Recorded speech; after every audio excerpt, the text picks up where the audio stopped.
Hello bro, கேக்குதா? யாரு bro? Bro நீங்க ஒரு 1 to all வச்சிருக்கீங்கல்ல, அது என்னோட அக்கௌண்ட் ப்ரோ.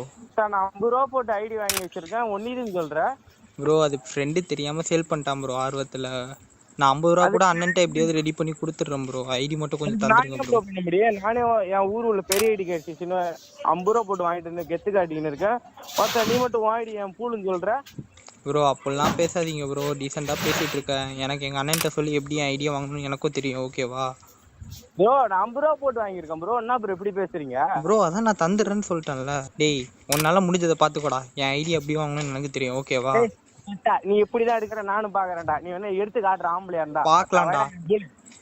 என் பூல். கைஸ் இப்போ பார்த்தீங்கன்னா இவங்ககிட்ட தான் நம்ம ஐடி இருக்குது. ஆனால் எவ்வளோ கேட்க முடியுமோ அவ்வளோ கேட்டு பார்த்தேன். பட் ஆனால் அவன் கடைசி வரை டீசெண்டாகவே பேசுகிறதா இல்லை. எந்த அளவுக்கு போகிறான் நம்மளும் பார்ப்போம். நம்ம நம்பரை பிளாக் பண்ணி வச்சுட்டா ஒன்றும் செய்ய முடியாது அப்படின்னு நினச்சிட்டு இருக்கான். கைஸ் இப்போ இவனோட அட்ரஸ் மட்டும் கண்டுபிடிச்சிட்டோன்னு வச்சுக்கோங்களேன். நேரில் போய் அவன்கிட்ட ஐடி வாங்கிட்டு வந்துடலாம். அதனால் ஐடி கிடச்சிரும், யாரும் பயப்படாதீங்க.